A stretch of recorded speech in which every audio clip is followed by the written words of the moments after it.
Hello friends, welcome to exam मस्ती smart way think different. मैं राजन कुमार आप सभी का स्वागत करता हूं आपके अपने यूट्यूब चैनल एग्जाम मस्ती में। दोस्तों, इससे पिछले वाले वीडियो में हमने मैथ का एनालिसिस देखा था और साथ ही जीके जीएस और करंट अफेयर्स के फर्स्ट शिफ्ट का एनालिसिस भी हमने देखा था और ये सेकेंड शिफ्ट और थर्ड शिफ्ट का एनालिसिस है इस वीडियो के अंदर। तो आइए वीडियो स्टार्ट करते हैं। दोस्तों, साथ ही आपको बता दूं कि अगर इसके अलावा भी और भी क्वेश्चन किसी मेरे दोस्त भाइयों को मिलता है तो वह इस नंबर पर व्हाट्सअप कर सकते हैं। ये नंबर है 8376860434, ताकि और भी उन बच्चों को जिनका अभी परीक्षा नहीं हुआ उनको हेल्पफुल मिले, क्योंकि पिछले क्वेश्चंस जो हैं उनसे रिलेट करके काफ़ी ज़्यादा क्वेश्चंस पूछे जा रहे हैं। तो आइए इसी के साथ वीडियो स्टार्ट करते हैं। हमारा पहला क्वेश्चन, रेणुका तालाब कहाँ स्थित है? तो रेणुका तालाब कहाँ स्थित है? तो यह हिमाचल प्रदेश राज्य में स्थित है।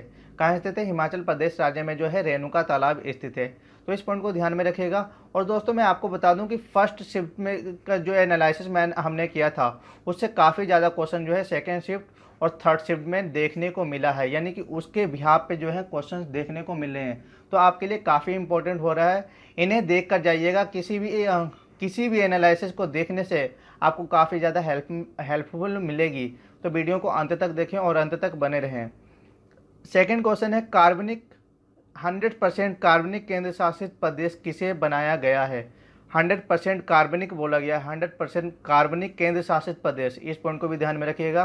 कहीं ऑप्शन में सिक्किम दे रखा हो, आप सिक्किम मार दें तो सिक्किम क्या है? सिक्किम एक राज्य है और राज्य 100% ये राज्य हो गया। केंद्र शासित प्रदेश ये है और 100% कार्बनिक राज्य कौन से किसे बनाया गया है? तो यह सिक्किम को बनाया गया है राज्य अगर पूछा जाए। और कार्बनिक केंद्र शासित प्रदेश किसे बनाया गया? तो यह लक्षद्वीप को बनाया गया है। इस पॉइंट को ध्यान में रखिएगा। तो इसका राइट आंसर हो जाएगा लक्षद्वीप। चलिए नेक्स्ट क्वेश्चन पे चलते हैं। क्वेश्चन नंबर 3 है, भारत का संचार उपग्रह का क्या नाम है? भारत के संचार उपग्रह का क्या नाम है? तो संचार उपग्रह का क्या नाम है? एप्पल। तो ये मुझे नहीं पता कि ये वाला क्वेश्चन पूछा गया है या कि भारत के प्रथम उपग्रह का क्या नाम था, ये वाला क्वेश्चन पूछा गया है। दोनों में से कौन सा क्वेश्चन पूछा गया? तो मैंने दोनों ही क्वेश्चन इसमें इंक्लूड किए हैं। चलिए नेक्स्ट क्वेश्चन पे चलते हैं। क्वेश्चन नंबर 4 है हमारा। क्वेश्चन नंबर 4 है, जलियांवाला हत्याकांड के समय वायसराय कौन था? जलियांवाला जो हत्याकांड हुआ था उस समय वायसराय कौन था? तो लॉर्ड चैम्सफोर्ड जो है जलियांवाला हत्याकांड के समय वायसराय थे। क्वेश्चन नंबर 5, सूर्य के सबसे चमकीले भाग को क्या कहा जाता है? सूर्य के सबसे चमकीले भाग को क्या कहा जाता है? तो यह फोटोस्फीयर कहा जाता है। सूर्य के सबसे चमकीला भाग कौन सा है? तो यह लाल रंग का होता है और यह फोटोस्फीयर के नाम से जाना जाता है। क्वेश्चन नंबर 6 है, खालसा पंथ की स्थापना किसने की थी? खालसा पंथ की स्थापना किसने की थी? तो गुरु गोविंद सिंह ने की थी। गुरु गोविंद सिंह ने जो महिलाएं हैं उनके लिए कौर शब्द का यूज करने के लिए कहा था और जो पुरुष हैं उनके लिए सिंह शब्द का प्रयोग करने के लिए, यह भी गुरु गोविंद सिंह के द्वारा ही कहा गया था। तो इस पॉइंट को भी ध्यान में रखिएगा, काफी इंपॉर्टेंट है, कई बार क्वेश्चन पूछा जाता है। क्वेश्चन नंबर 7 है हमारा, 2020 के अर्थशास्त्र का नोबेल पुरस्कार किसे दिया गया है? 2020 के अर्थशास्त्र का नोबेल पुरस्कार किसे दिया गया है? तो रॉबर्ट बी विल्सन को जो है 2020 के अर्थशास्त्र का नोबेल पुरस्कार दिया गया है। अगर बात करें कि अर्थशास्त्र पुरस्कार की शुरुआत कब की गई थी, तो 1969 में जो है अर्थशास्त्र पुरस्कार की शुरुआत की गई थी और यह सर्वप्रथम किसे दिया गया था? तो यह दिया गया था अमर्त्य सेन के जो है सर्वप्रथम अर्थशास्त्र का नोबेल पुरस्कार दिया गया था। तो इस पॉइंट को भी ध्यान में रखिएगा। चलिए नेक्स्ट क्वेश्चन पे चलते हैं। प्याज का लाल रंग किसके कारण होता है? प्याज का लाल रंग किसके कारण होता है? तो एंथोसाइनिन या एंथोसाइनिन के द्वारा जो है प्याज का लाल रंग होता है। तो इस पॉइंट को ध्यान में रखिएगा। यह फर्स्ट सेकेंड शिफ्ट का एनालिसिस है दोस्तों। इसके बाद हम थर्ड शिफ्ट का एनालिसिस भी देखेंगे। वर्तमान में सेंट्रल विजिलेशन कमीशन के यानी केंद्रीय सतर्कता आयोग के अध्यक्ष कौन है? तो यह कौन हो जाएंगे? संजय कोठारी जो है केंद्रीय सतर्कता आयोग के सीवीसी के जो है सीवीसी के अध्यक्ष कौन है? तो संजय कोठारी इसका राइट आंसर हो जाएगा। वर्तमान में देखिए, यह आपका करंट अफेयर से क्वेश्चन पूछा गया है। तो इस तरह के एमनेस्टी पुस्तक के लेखक कौन है? एमनेस्टी पुस्तक के लेखक कौन है? अरविंद अडिगा। अरविंद अडिगा जो है एमनेस्टी पुस्तक के लेखक हैं। तो इस पॉइंट को ध्यान में रखिएगा। पुस्तक के लेखक से काफ़ी ज़्यादा क्वेश्चन पूछने को देखने को मिल रहे हैं जो कि करंट में पूछा जा रहा है। तो इस पॉइंट को ध्यान में रखिएगा कि पुस्तक के लेखक आपको करके जाने हैं परीक्षा में। नेक्स्ट क्वेश्चन है क्वेश्चन नंबर 11, किस आंदोलन के बाद भारत वल्लभ भाई पटेल को सरदार की उपाधि दी गई थी? यानी कि सरदार की उपाधि जो है वल्लभ भाई पटेल को कौन से उपग्रह के बाद दिया गया था? तो बारडोली का सत्याग्रह। बारडोली का सत्याग्रह जो एक आंदोलन हुआ था उसके बाद जो है उसके बाद सरदार वल्लभ भाई पटेल को सरदार की उपाधि दी गई थी। वल्लभ भाई पटेल को जो है सरदार की उपाधि दी गई थी। तो इस पॉइंट को ध्यान में रखिएगा। चलिए नेक्स्ट क्वेश्चन पे चलते हैं। मुर्शिदाबाद शहर किसने बसाया था? मुर्शिदाबाद शहर किसने बसाया था? तो यह अकबर के द्वारा बसाया गया था। चलिए नेक्स्ट क्वेश्चन है, भारत के विधि आयोग की स्थापना कब हुई थी? भारत में विधि आयोग की स्थापना कब हुई थी? तो 1955 में भारत में विधि आयोग की स्थापना की गई थी। नेक्स्ट क्वेश्चन है, ओलंपिक में सबसे पहले मेडल किस भारतीय ने जीता था? ओलंपिक में सबसे पहले मेडल किस भारतीय ने जीता था? तो साक्षी मलिक ने जो है ओलंपिक में सर्वप्रथम मेडल को जीता था, साक्षी मलिक। इस पॉइंट को ध्यान में रखिएगा, साक्षी मलिक जो है 2016 में जीती हैं। और अगर बात करें कि सबसे पहले किसने जीता था, तो 2000 में जीता गया था कन्नम मल्लेश्वरी के द्वारा। दोनों में से कौन सा क्वेश्चन पूछा गया मुझे नहीं पता, इसलिए मैंने दोनों क्वेश्चन इंक्लूड किए हैं। चलिए नेक्स्ट क्वेश्चन पे चलते हैं, अनुच्छेद 32 किससे संबंधित है? अनुच्छेद 32 को क्या कहा जाता है? संवैधानिक उपचारों का अधिकार कहा जाता है अनुच्छेद 32 को। और अनुच्छेद 32 को बी.आर. अम्बेडकर के द्वारा जो है बी.आर. अम्बेडकर के द्वारा संविधान की आत्मा और हृदय कहा गया है। किसके द्वारा? बी.आर. अम्बेडकर के द्वारा कहा गया। तो इस पॉइंट को भी ध्यान में रखिएगा, क्योंकि इससे भी क्वेश्चन कई बार पूछा गया है। चलिए नेक्स्ट क्वेश्चन पे चलते हैं, पम्बन आइलैंड, पम्बन आइलैंड है ये। पम्बन आइलैंड कहाँ स्थित है? तो यह तमिलनाडु राज्य में स्थित है। उबुंटू क्या है? उबुंटू क्या है? यह एक कंप्यूटर का ऑपरेटिंग सिस्टम है। उबुंटू क्या है? एक कंप्यूटर का ऑपरेटिंग सिस्टम है। तो इस पॉइंट को ध्यान में रखिएगा। चलिए नेक्स्ट क्वेश्चन पे चलते हैं, आम का वैज्ञानिक नाम क्या है? तो मेंजिफेरा इंडिका जो है आम का वैज्ञानिक नाम हो जाएगा। चलिए नेक्स्ट क्वेश्चन है हमारा, शुंग वंश का सबसे प्रसिद्ध शासक कौन था? शुंग वंश का सबसे प्रसिद्ध शासक कौन था? तो कनिष्क जो है इसका राइट आंसर हो जाएगा। कनिष्क जो है शुंग वंश का सबसे प्रसिद्ध शासक था। चलिए नेक्स्ट क्वेश्चन है, जड़त्व के नियम से आप क्या समझते हैं? क्वेश्चन इस तरीके से पूछा गया था, या क्वेश्चन किसी और तरीके से पूछा गया था, लेकिन क्वेश्चन यही था कि जड़त्व के नियम से आप क्या समझते हैं, यानी कि जड़त्व का नियम क्या है? तो यह न्यूटन के गति के प्रथम नियम से प्रतिपादन किया गया है। न्यूटन के गति का प्रथम नियम जो है उससे जड़त्व का नियम कहा जाता है। तो इस पॉइंट को ध्यान में रखिएगा। क्वेश्चन घुमा करके पूछे जा रहे हैं, एक ही क्वेश्चन को कई बार रिपीट करेगा आगे भी, तो यह एनालिसिस काफ़ी ज़्यादा इंपॉर्टेंट है दोस्तों आप लोगों के लिए। तो इसलिए ज़्यादा से ज़्यादा लोगों को शेयर करें ताकि उन्हें भी यह इम्पोर्टेंस मिल सके। Who lives if India dies, यह बात जो है who lives if India dies किसने कहा था? तो यह जवाहरलाल नेहरू के द्वारा जो है यह कथन कहा गया था। Who lives if India dies, यह जवाहरलाल नेहरू के द्वारा कहा गया था। तो कथन भी काफ़ी ज़्यादा पूछे जा रहे हैं, तो कथन पे भी आपको ध्यान देना है। चलिए नेक्स्ट क्वेश्चन पे चलते हैं, भारत का पहला उपग्रह कौन सा है? भारत का पहला उपग्रह, जैसा कि मैंने आपको ऊपर बताया कि भारत का पहला उपग्रह कौन सा हो जाएगा? आर्यभट्ट, जिसको 19 अप्रैल 1975 को जो है लॉन्च किया गया था। कब लॉन्च किया गया था? 19 अप्रैल 1975 को। कई बार डेट से भी क्वेश्चन पूछा जाता है कि भारत का पहला उपग्रह कब लॉन्च किया गया था? तो 19 अप्रैल 1975 को लॉन्च किया गया था। तो इस पॉइंट को ध्यान में रखिएगा, काफ़ी इंपॉर्टेंट है क्योंकि इससे क्वेश्चन देखने को मिलते हैं। क्वेश्चन नंबर 23 है हमारा, फरवरी 2020 में भारत और यूके के बीच कौन सा युद्धाभ्यास हुआ था? 2020 का क्वेश्चन भी पूछा जा रहा है। देखिए फरवरी से रिलेट करके क्वेश्चन पूछा गया है युद्ध अभ्यास से। तो युद्ध अभ्यास के जितने भी क्वेश्चन हैं उन्हें आप एक बार देख लीजिए 2020 में कौन कौन से युद्ध अभ्यास हैं, और आप मुझे कमेंट करके बताएं, मैं सारे युद्ध अभ्यास जो हैं आपको प्रोवाइड करवा सकता हूं। चलिए नेक्स्ट, तो इसका राइट आंसर हो जाएगा अजय वॉरियर। थर्ड शिफ्ट के कुछ एनालिसिस देख लेते हैं। थर्ड शिफ्ट में पहला पूछा गया था 1857 की क्रांति के समय में मुगल शासक कौन था? 1857 के क्रांति के समय में मुगल शासक कौन था? तो इसका आंसर हो जाएगा बहादुर शाह जफर जो है 1857 के क्रांति के समय मुगल शासक था। क्वेश्चन नंबर 2 है, कोशिका की खोज किसने की थी? कोशिका की खोज किसने की थी? तो रॉबर्ट हुक ने जो है कोशिका की खोज की थी। एनसीसी के महानिदेशक कौन है? एनसीसी के महानिदेशक कौन है? तरुण कुमार। वर्तमान में कौन है? तरुण कुमार। इससे क्वेश्चन पूछा गया है, यानी कि करंट अफेयर से आपका क्वेश्चन करंट में भी पूछा जा रहा है और 2020 से भी क्वेश्चन पूछे जा रहे हैं, यानी कि दोनों से ही क्वेश्चन पूछे जा रहे हैं। तो इस बात को ध्यान दीजिएगा। चलिए नेक्स्ट क्वेश्चन पे चलते हैं, यूपीएससी के चेयरमैन कौन है? तो ये हो जाएंगे प्रदीप कुमार जोशी। प्रदीप कुमार जोशी जो है यूपीएससी के चेयरमैन है। ये भी करंट का क्वेश्चन पूछा गया है, तो करंट से क्वेश्चन काफ़ी ज़्यादा देखने को मिल रहे हैं। हुंड्रू जलप्रपात कहाँ स्थित है? हुंड्रू जलप्रपात यह झारखंड राज्य में जो है स्थित है हुंड्रू जलप्रपात। तो इस पॉइंट को ध्यान में रखिएगा। एलिसा टेस्ट, देखिए दोस्तों एलिसा टेस्ट, ये सब जो टेस्ट होते हैं इनसे काफ़ी ज़्यादा क्वेश्चन देखने को मिलते हैं। एलिसा टेस्ट किस रोग का पता लगाने के लिए किया जाता है? तो एड्स का पता लगाने के लिए किया जाता है, एड्स। तो इस पॉइंट को ध्यान में रखिएगा, काफ़ी ज़्यादा क्वेश्चन पूछा जाता है ये एलिसा टेस्ट के बारे में। एलिसा परीक्षण पूछा जाएगा, इसी को घुमा घुमा करके क्वेश्चन को पूछा जाता है। तो इस पॉइंट को ध्यान में रखिएगा। चलिए नेक्स्ट क्वेश्चन पे चलते हैं। क्वेश्चन है, किस भारतीय ने ढाका मैराथन 2021 में चौथा स्थान हासिल किया? देखिए करंट का क्वेश्चन यहाँ भी देखने को मिल रहा है। क्या है? करंट अफेयर्स का क्वेश्चन है, थर्ड शिफ्ट में काफ़ी ज़्यादा पूछा गया है, कल भी पूछा जा सकता है। ढाका मैराथन 2021 में चौथा स्थान किसे मिला है? तो जिगमेट डोलमा को मिला है। जिगमेट डोलमा जो है इसका राइट आंसर हो जाएगा। चलिए नेक्स्ट क्वेश्चन है, 49वीं समांतर रेखा किसको जोड़ती है? 49वीं समांतर रेखा अमेरिका और कनाडा को जोड़ती है। अमेरिका और कनाडा को 49वीं समांतर रेखा जोड़ती है। अगर क्वेश्चन पूछा जाए कि 38वीं समांतर रेखा किसको जोड़ती है, तो उत्तरी कोरिया और दक्षिणी कोरिया को जोड़ती है 38वीं समांतर रेखा, तो इस पॉइंट को ध्यान में रखिएगा।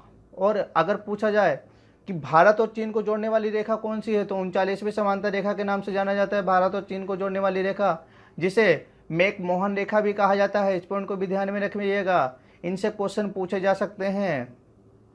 चलिए नेक्स्ट क्वेश्चन पे चलते हैं। केरल में राष्ट्रपति शासन 1959 में लगाया गया था। केरल में राष्ट्रपति शासन कब लगाया गया था? तो यह 1959 में लगाया गया था। इस बात को भी ध्यान में रखिएगा।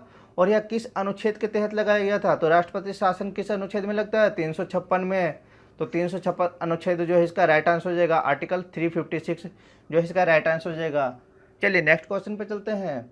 नेक्स्ट क्वेश्चन है, सरदार सरोवर बांध किस नदी पर स्थित है? सरदार सरोवर बांध किस नदी पर स्थित है? डैम से क्वेश्चन पूछा गया, डैम। तो डैम के जितने भी क्वेश्चन हैं आप उनको एक बार देख लीजिए। डैम से काफ़ी ज़्यादा क्वेश्चन पूछे जा सकते हैं आगे भी। नर्मदा नदी पर जो है सरदार सरोवर बांध स्थित है। सरदार सरोवर बांध कहाँ स्थित है? तो नर्मदा नदी पर स्थित है। URL का फुल फॉर्म देखिए दोस्तों, ये जितने भी क्वेश्चन हैं मुझे लगता है कि NTPC से सारे क्वेश्चन तो नहीं उठा के डाल दिए इन्होंने। URL का फुल फॉर्म, सरदार सरोवर बांध कहाँ स्थित है, आर्यभट्ट कहाँ कब लॉन्च किया गया था, आर्यभट्ट उपग्रह का क्या नाम है, ये सारे क्वेश्चन तो NTPC में भी पूछे गए हैं। तो NTPC एनालिसिस भी आप देख सकते हैं, उससे भी क्वेश्चन काफ़ी ज़्यादा बन रहे हैं।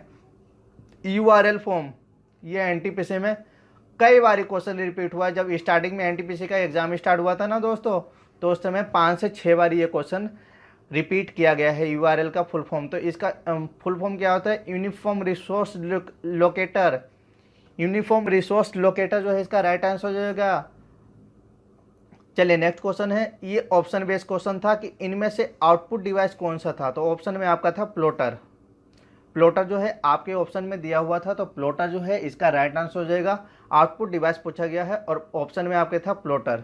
ठीक है, चलिए नेक्स्ट क्वेश्चन पे चलते हैं। देखिए दोस्तों, ये दो क्वेश्चन है, इसमें से कोई एक क्वेश्चन आपका थर्ड शिफ्ट में पूछा गया है, लेकिन मुझे ये नहीं पता बच्चों ने भेजा है फायर पार्क, किसी ने भेजा है टाइगर रिजर्व पार्क। तो मैंने दोनों ही क्वेश्चन सोचे कि दोनों ही इंपॉर्टेंट है और दोनों से ही क्वेश्चन पूछे जाते हैं, क्योंकि ये दोनों ही इंपॉर्टेंट हैं।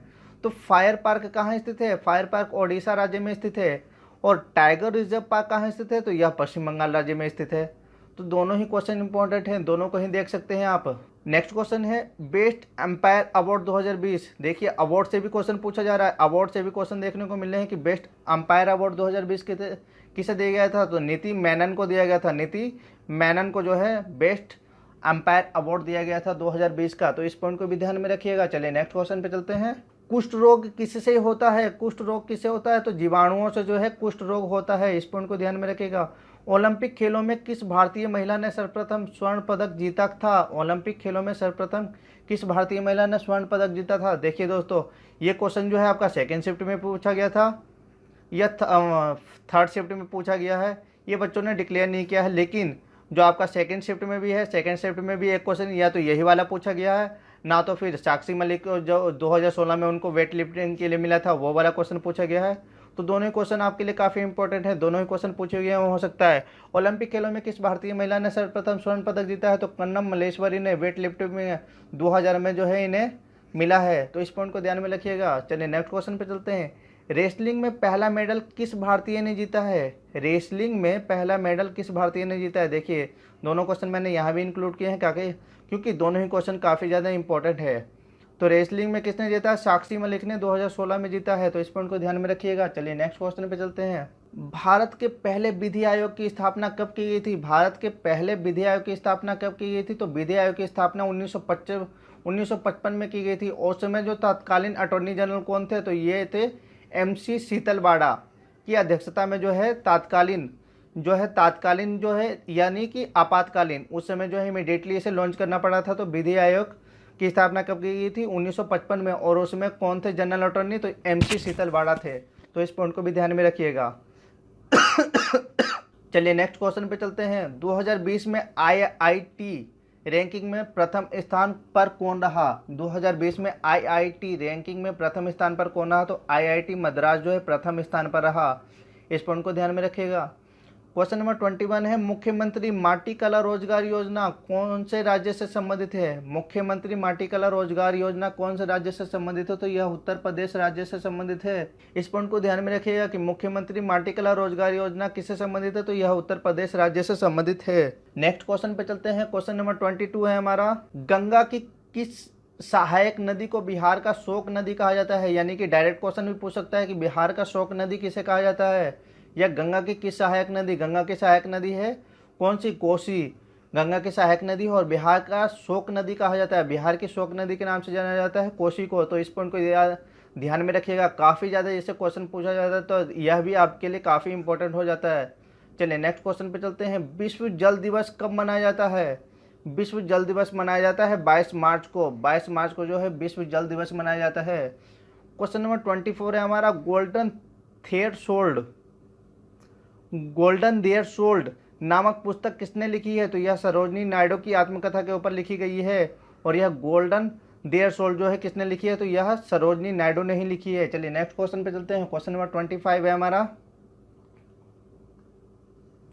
वर्तमान में जम्मू कश्मीर के चीफ जस्टिस कौन है? वर्तमान का क्वेश्चन देखिए दोस्तों, करंट अफेयर से काफ़ी ज़्यादा क्वेश्चन देखने को मिल रहे हैं, तो करंट अफेयर्स आपके लिए काफ़ी इंपॉर्टेंट हो सकता है। जम्मू कश्मीर के चीफ जस्टिस कौन है? तो पंकज मित्तल जो है इसका राइट आंसर हो जाएगा, पंकज मित्तल। चलिए नेक्स्ट क्वेश्चन पे चलते हैं। सतलुज नदी के किनारे कौन सा शहर बसा हुआ है? सतलुज नदी के किनारे कौन सा शहर बसा हुआ है? देखिए फर्स्ट शिफ्ट में भी एक क्वेश्चन पूछा गया था कि यमुना नदी के किनारे कौन सा शहर बसा हुआ है? तो यह बसा हुआ था दिल्ली। और यहाँ पे पूछा गया सतलुज नदी के किनारे कौन सा शहर बसा हुआ है? तो फिरोजपुर जो है इसका राइट आंसर हो जाएगा। तो इस तरीके के क्वेश्चन दोस्तों आपके एग्जाम में देखने को मिले हैं, तो यह काफ़ी ज़्यादा इंपॉर्टेंट हो जाएंगे आप लोगों के लिए। चलिए नेक्स्ट क्वेश्चन पे चलते हैं। और यह आज की वीडियो का लास्ट क्वेश्चन है, नकुलेश्वरम मंदिर किस देश में है? नकुलेश्वरम मंदिर किस देश में है? तो यह श्रीलंका में है। श्रीलंका देश में जो है नकुलेश्वरम मंदिर स्थित है।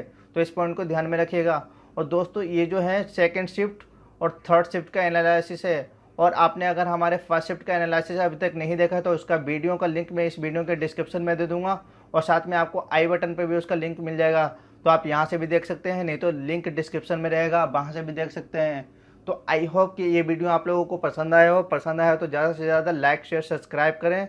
और दोस्तों इतनी मेहनत आप लोगों के लिए कर रहे हैं, तो प्लीज़ यार ज़्यादा से ज़्यादा शेयर करें और सब्सक्राइब ज़रूर करें, ताकि हमें भी मोटिवेट मिले इसी तरह की वीडियो आप लोगों के लिए अपलोड करने के लिए। और डेली एनालिसिस जो है, आज तो हम लोग लेट हो गए लेकिन कल से आपको टाइम से टाइम एनालिसिस मिला करेंगे। तो इसी के साथ जय हिंद, जय भारत।